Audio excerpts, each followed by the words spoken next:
Princípios Ocultos de Saúde e Cura, por Max Heindel.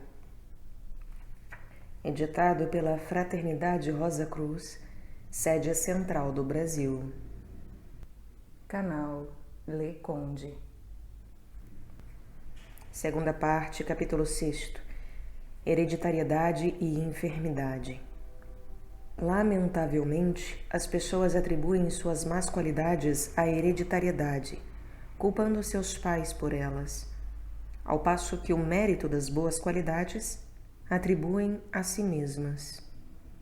Mas o fato mesmo de diferenciarmos o que se herda do que é propriamente nosso demonstra que existem dois aspectos da natureza humana: a forma e a vida. Somos atraídos por certas pessoas devido à lei de causalidade e à lei de associação.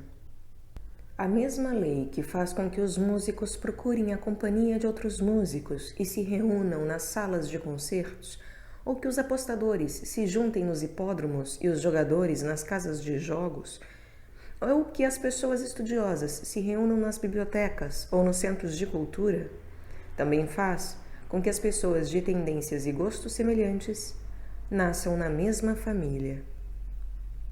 Quando ouvimos uma pessoa dizer: "Sei que sou extravagante, mas não posso evitá-lo, é característica da minha família", isso é a expressão da lei de associação. E quanto mais cedo reconhecermos que devemos vencer os nossos maus hábitos e cultivar a virtude em seu lugar, em vez de atribuí-los à lei da hereditariedade, tanto melhor para nós. O homem é essencialmente espírito e vem para cá equipado com uma natureza mental e moral que é absolutamente sua, tomando dos seus pais somente os materiais necessários para formar seu corpo físico. A hereditariedade só é verdadeira no que se refere aos aspectos materiais do corpo denso, mas não relativamente às qualidades anímicas, que são absolutamente individuais. O ego que renasce faz algum trabalho em seu corpo denso, incorporando nele a quintessência das suas qualidades físicas passadas. Nenhum corpo é uma mistura exata das qualidades dos pais, embora o ego se veja limitado a utilizar os materiais que pode extrair do corpo do pai e da mãe. Daí um músico encarnar onde possa obter o material preciso para formar mãos ágeis e ouvidos delicados, com suas sensitivas fibras de corte, e o ajuste correto dos 3 canais semicirculares. A composição destes materiais está, todavia, sob o controle do ego, até o ponto citado. No feto, na parte inferior da garganta, bem por cima do externo, existe uma glândula chamada timo, que é maior durante o período da gestação e que vai se atrofiando gradualmente com o crescimento da criança e desaparece quase completamente aos 14 anos, em geral, quando os ossos já estão devidamente formados.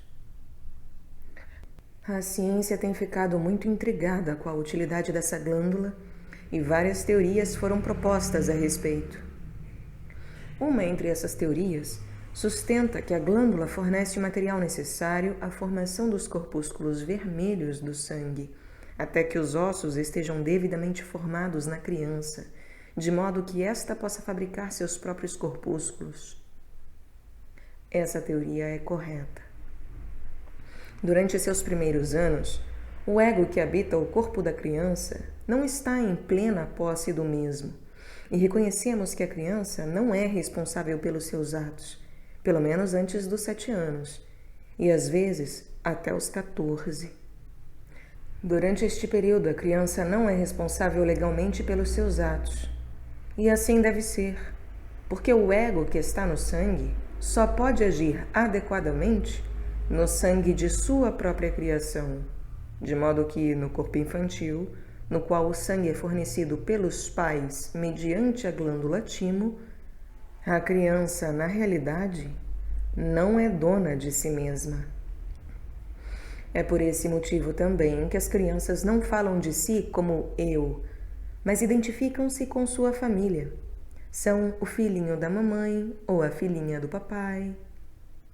As criancinhas dizem: Maria quer isso, ou Joãozinho quer aquilo.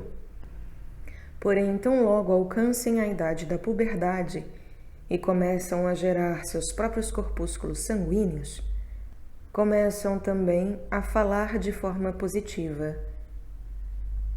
Eu farei isso, eu quero aquilo.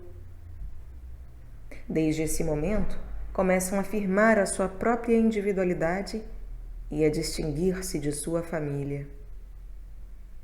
Em vista de tudo isto, podemos concluir que o sangue, bem como o corpo, durante os anos da infância, são herdados dos pais.